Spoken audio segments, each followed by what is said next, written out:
प्रधानमंत्री नरेंद्र मोदी आज स्मार्ट कृषि पर एक वेबिनार को करेंगे संबोधित। सुबह 10 बजे है पीएम का कार्यक्रम। इस आयोजन में केंद्रीय कृषि एवं किसान कल्याण मंत्री नरेंद्र सिंह तोमर और केंद्रीय मंत्री पीयूष गोयल रहेंगे मौजूद। वहीं सरकारी महकमे के तमाम वरिष्ठ अधिकारी भी कार्यक्रम में लेंगे हिस्सा। वेबिनार में मत्स्य पशुपालन और डेयरी मंत्री पुरुषोत्तम रूपाला और खाद्य प्रसंस्करण मंत्री पशुपति कुमार पारस भी होंगे शामिल। इस वेबिनार में मुख्य रूप से 5 सत्रों में दिन भर होगी विस्तृत चर्चा। प्राकृतिक खेती और हाईटेक फार्मिंग पर रहेगा विशेष जोर। वेबिनार में खाद्य तेल में आत्मनिर्भरता बढ़ाना, सहकारिता से समृद्धि जैसे महत्वपूर्ण विषयों पर होगी चर्चा। गरीब और मध्यम वर्ग के किसानों को आधिकारिक अवसर देने की योजना। 5वें चरण के प्रचार के लिए बीजेपी ने झोंकी पूरी ताकत। पीएम मोदी, शाह और योगी करेंगे आज यूपी में प्रचार। पीएम मोदी की आज 2 बड़ी रैलियां। अमेठी और प्रयागराज में बीजेपी के लिए मांगेंगे वोट। अमेठी जिले की 4 और सुल्तानपुर जिले की 5 विधानसभा क्षेत्रों की एक संयुक्त जनसभा को आज संबोधित करेंगे पीएम। 12:55 के पर है पीएम के कार्यक्रम की शुरुआत। पीएम की रैली के मद्देनजर सुरक्षा के कड़े इंतजाम। डीएम और एसपी ने सभा स्थल पर पहुंचकर तैयारियों का जायजा लिया। अमेठी के बाद प्रयागराज जाएंगे पीएम। दोपहर 2:35 बजे जनसभा को करेंगे संबोधित। अमित शाह आज करेंगे बहराइच बस्ती में प्रचार। बीजेपी के उम्मीदवारों के लिए मांगेंगे वोट। बहराइच में 2 जगह अमित शाह करेंगे जनसभा। कैसरगंज में दोपहर 12 बजे तो बहराइच में दोपहर 1:10 पर जनसभा को करेंगे संबोधित। केंद्रीय गृह मंत्री अमित शाह आज दोपहर 2:55 पर बस्ती जिले के हरैया के नेशनल इंटर कॉलेज में जनसभा को संबोधित करेंगे। बस्ती में बसपा सुप्रीमो और पूर्व मुख्यमंत्री मायावती की भी रैली करीब 1:30 बजे करेंगी जनसभा को संबोधित। बस्ती में 6ठे चरण में 3 मार्च को होना है मतदान। सभी पार्टियां लगा रही हैं पूरा जोर।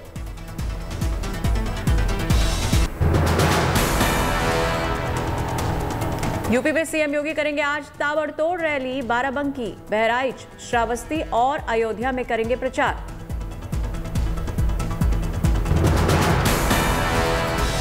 योगी सुबह 11 बजे बाराबंकी से अपने प्रचार अभियान की करेंगे शुरुआत। उसके बाद दोपहर 12 बजे करेंगे बहराइच में रैली। योगी आदित्यनाथ अयोध्या में भी करेंगे 3 रैलियां। वहीं श्रावस्ती में भी यूपी के सीएम की आज विशाल जनसभा। सपा मुखिया अखिलेश आज प्रयागराज और प्रतापगढ़ में करेंगे जनसभा को संबोधित। 5वें चरण के लिए 27 फरवरी को 7 सीटों पर होगा मतदान। अखिलेश प्रयागराज के हंडिया में कार्यकर्ता सम्मेलन में हिस्सा लेकर करेंगे आज अपने चुनाव अभियान की शुरुआत। हंडिया के बाद अखिलेश फूलपुर और कुंडा में भी करेंगे कार्यकर्ता सम्मेलन। वहीं नौबस्ता और सदर प्रतापगढ़ में भी कार्यकर्ताओं में भरेंगे जोश। अखिलेश प्रयागराज में कार्यकर्ताओं के साथ मीटिंग करके करेंगे अपने चुनाव प्रचार का समापन। शाम 5 बजे अखिलेश करेंगे मीटिंग। 5वें चरण के प्रचार के लिए आज प्रियंका गांधी बाराबंकी और गोंडा में करेंगी जनसभा। दोपहर 12 बजे बाराबंकी में जनसभा से करेंगे प्रचार अभियान की शुरुआत। प्रियंका गांधी गोंडा में दोपहर 1:30 बजे करेंगी पब्लिक मीटिंग। कांग्रेस प्रत्याशी के लिए मांगेंगी वोट। बाराबंकी में प्रियंका 2 जगह करेंगी डोर टू डोर प्रचार। पहले रामनगर इंटर कॉलेज से लेकर थाना चौराहा तक, फिर फजलुर रहमान पार्क से शहर कोतवाली तक प्रियंका करेंगी प्रचार। यूपी विधानसभा चुनाव में 4थे चरण का मतदान खत्म। 59% से ज्यादा मतदान। सबसे ज्यादा लखीमपुर खीरी में 64% से ज्यादा हुआ मतदान। वहीं पीलीभीत में 61% से ज्यादा हुई वोटिंग। लखनऊ में 61% हुई वोटिंग। 9 जिलों की 59 सीटों पर हुआ मतदान। 624 उम्मीदवारों की किस्मत ईवीएम में कैद। 2017 में बीजेपी ने जीती थी 59 में से 51 सीटें। सपा को 4 और बसपा कांग्रेस को मिली थी 2-2 सीट। लखनऊ में आशुतोष टंडन और ब्रजेश पाठक की साख दांव पर। लखनऊ की सरोजिनी नगर सीट पर भी सभी की नजर। पांचवें चरण के लिए बीजेपी ने लगाया जोर। यूपी के बाराबंकी में पीएम मोदी की रैली। कहा, यूपी चुनाव देश के विकास के लिए महत्वपूर्ण। पीएम मोदी ने विपक्ष पर लोगों को बहकाने का लगाया आरोप। कहा, परिवारवादी गरीबों का विकास नहीं चाहते। और परिवारवादियों ने यूपी के लोगों को कभी खुलकर अपना सामर्थ्य दिखाने का अवसर ही नहीं दिया। यूपी के कौशाम्बी में भी पीएम मोदी ने साधा विपक्ष पर निशाना। कहा, बीजेपी सरकार ने परिवारवादियों के सारे खेलों का द एंड कर दिया। परिवारवादियों का शासन था तो क्या क्या होता था कि लोगों के हाथ में कभी यूपी की सुरक्षा नहीं दी जा सकती। यूपी के अमेठी में बोले योगी, माफिया गले में तख्ती लटकाकर कर रहे हैं सरेंडर। योगी का बड़ा आरोप। बोले, पहले नौकरी के नाम पर होती थी वसूली। बीजेपी ने दिया भ्रष्टाचार मुक्त शासन। के पहले नौकरी निकलती थी, सिपाही खानदान वसूली पे निकल पड़ता था। हमने 5 लाख नौजवानों को सरकारी नौकरी दी। बहराइच से अखिलेश ने किया पलटवार। बोले, सफेद झूठ बोलते हैं बीजेपी के नेता। दूसरे चरण में ही ठंडी हो गई सबकी गर्मी। अखिलेश ने केंद्र पर साधा निशाना। बोले, सरकारी संपत्तियां बेच रही है बीजेपी। गरीबों से ज्यादा अमीरों की फिक्र।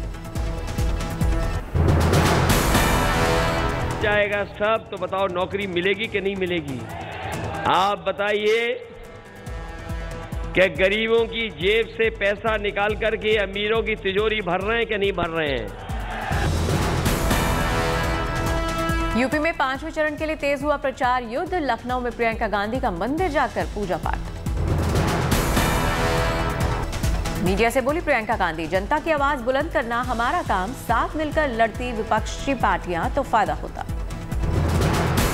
जनता की जो समस्याएं हैं, जनता के लिए लड़ना, उन समस्याओं को उठाना, जनता की आवाज को बुलंद करना, ये मेरा काम है, मैं कर रही हूँ। लखीमपुर कांड पर बोली प्रियंका गांधी, मंत्री के बेटे को बचाने के लिए बीजेपी ने झोंकी पूरी ताकत। अन्याय नहीं भूलेंगे किसान। गोरखपुर में बोले बीजेपी अध्यक्ष जेपी नड्डा। कहा, कागजों पर नहीं बल्कि जमीन पर हुए विकास के काम। राम मंदिर निर्माण को लेकर लोगों में जोश। नड्डा का दावा, बीजेपी राज में गरीबों तक पहुंची स्वास्थ्य सुविधाएं। जनधन खाते के जरिए दी गई आर्थिक मदद। मीडिया से बोले राजनाथ। कहा, देश के लिए दहशतगर्दी बड़ा मुद्दा। यूपी के नतीजों में दिखेगा असर।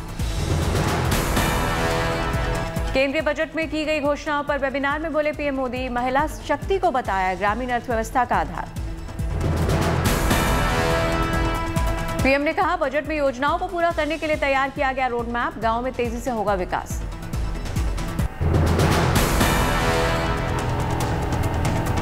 मणिपुर में बीजेपी ने झोंकी ताकत। गृह मंत्री अमित शाह ने की ताबड़तोड़ रैलियां। बीजेपी उम्मीदवारों के लिए मांगा समर्थन।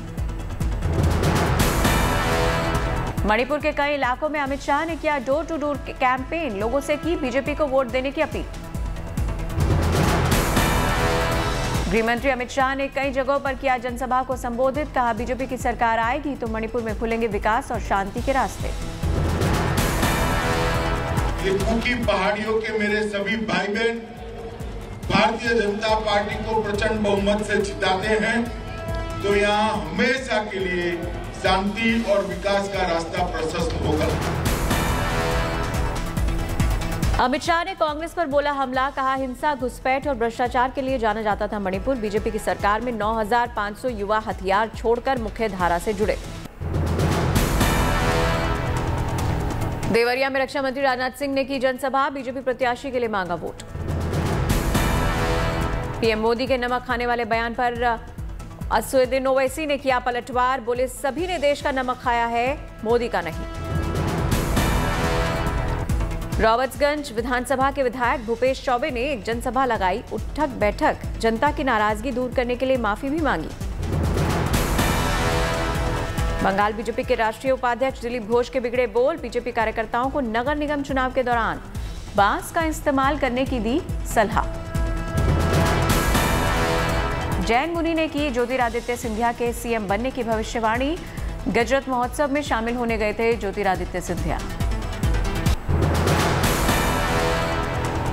राजस्थान की कांग्रेस सरकार का पेश किया अपना चौथा बजट। युवाओं को देंगे 1 लाख सरकारी नौकरियों की सौगात। सरकारी नौकरी वालों के लिए राजस्थान सरकार का बड़ा तोहफा। पुरानी पेंशन स्कीम बहाल करने का ऐलान किया। राजस्थान के किसानों के लिए खुशखबरी। गहलोत सरकार ने बजट में किया जैविक खेती के लिए 600 करोड़ के प्रोत्साहन का ऐलान।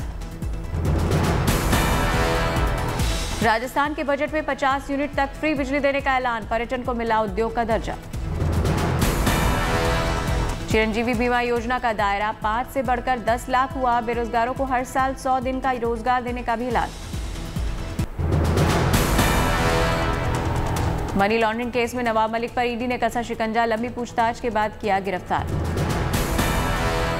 पीएमएलए कोर्ट में हुई नवाब मलिक की पेशी। कोर्ट ने मलिक को 8 दिन के लिए दी कस्टडी। 3 मार्च तक ईडी करेगी तमाम सवालों पर पूछताछ। महाराष्ट्र के पूर्व मुख्यमंत्री देवेंद्र फडणवीस ने खोला आरोपों का पिटारा का। अंडरवर्ल्ड से जुड़े हैं नवाब मलिक के तार। मुंबई ब्लास्ट के आरोपियों से जमीन खरीदना बेहद गंभीर मामला। ये करोड़ों रुपए की जमीन, सैकड़ों करोड़ या हजारों करोड़ रुपए की जमीन किस प्रकार से अंडरवर्ल्ड के माध्यम से नवाब मलिक इन्होंने खरीदी, इसका सारा कच्चा चिट्ठा सामने आया है। ईडी के एक्शन पर गिरफ्तारी के दौरान बोले नवाब मलिक, लड़ेंगे और जीतेंगे, डरेंगे नहीं।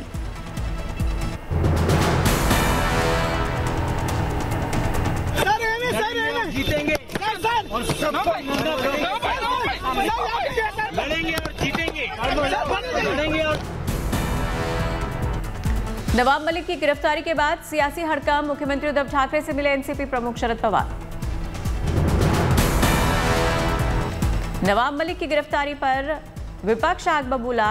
ममता ने शरद पवार को किया फोन। अखिलेश ने बीजेपी को घेरा। देखिए, भारतीय जनता पार्टी जिस समय घबराती है, इस तरह की एजेंसियों को सामने ला करके लोगों को अपमानित करती है, झूठे मुकदमे लगा करके जेल भेजती है। कांग्रेस ने नवाब मलिक की गिरफ्तारी पर सवाल उठाए। अशोक चौहान बोले, नगर पालिका से भी बदतर हो गई है सियासत।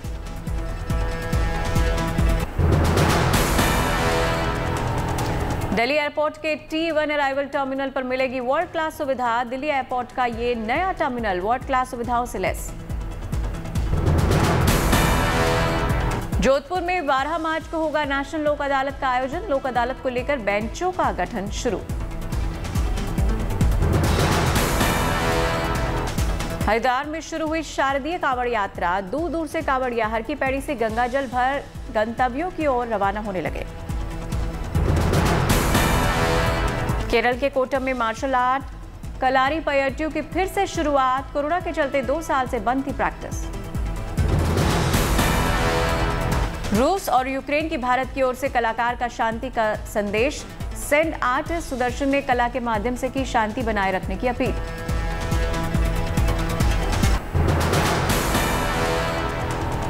भारत और श्रीलंका के बीच आज से 3 मैचों की T20 सीरीज की शुरुआत। लखनऊ में शाम 7 बजे से होगा पहला मुकाबला।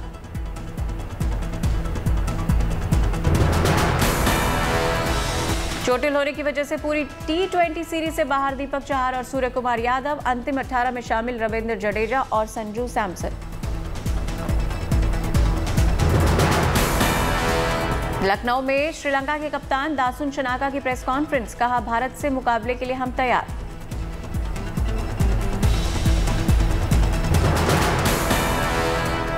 लखनऊ T20 से 24 घंटे पहले श्रीलंका को बड़ा झटका। Star player Wanindu Hasaranga series से बाहर।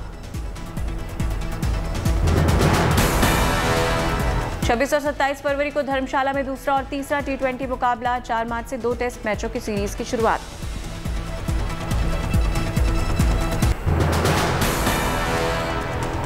जम्मू कश्मीर में जबरदस्त बर्फबारी का दौर, घर की छत, गाड़ी, सड़क सभी जगह जमी बर्फ, जीवन अस्त व्यस्त। पहलगाम, सोनमर्ग, शोपियां और गुलमर्ग में 1 से 2 फीट बर्फ गिरी। श्रीनगर में करीब 6 इंच से ज्यादा बर्फबारी। भारी बर्फबारी के चलते श्रीनगर एयरपोर्ट पर विमान सेवा प्रभावित। जम्मू श्रीनगर हाईवे से आवाजाही भी बंद। सैकड़ों ट्रक और बस रास्ते में फंसे। फरवरी महीने में हो रही रिकॉर्ड बर्फबारी से सैलानी खुश, कारोबारियों के खिले चेहरे, लेकिन स्थानीय लोग परेशान।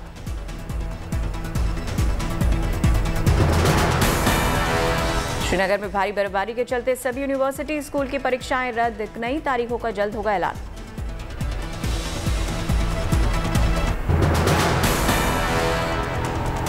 यूक्रेन विवाद को लेकर रूस की बड़ी मुश्किलें। अमेरिका ने किया रूस के खिलाफ आर्थिक पाबंदियों का ऐलान।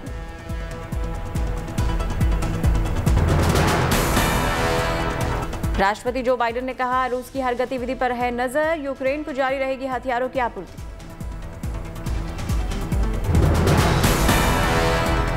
अमेरिका के बाद ब्रिटेन ने भी लगाई रूस पर पाबंदी। 5 रूसी बैंकों और 3 अरबपतियों को किया बैन। कनाडा और जापान ने भी रूस पर किया पाबंदियों का ऐलान।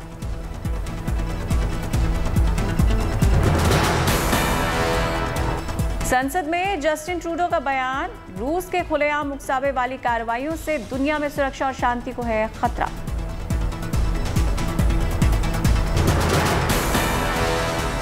आर्थिक प्रतिबंध पर बोले रूस के राष्ट्रपति व्लादिमीर पुतिन, नेटो में शामिल ना हो यूक्रेन तो निकल सकता है संकट का समाधान। अब भी खुले हैं हमारे सारे विकल्प।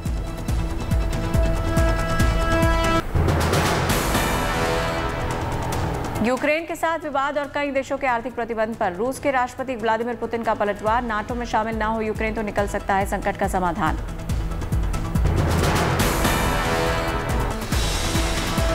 यूक्रेन के साथ तनातनी के बीच रूसी संसद ने व्लादिमीर पुतिन को मिला समर्थन। देश से बाहर सेना का इस्तेमाल करने की राष्ट्रपति को मिली इजाजत।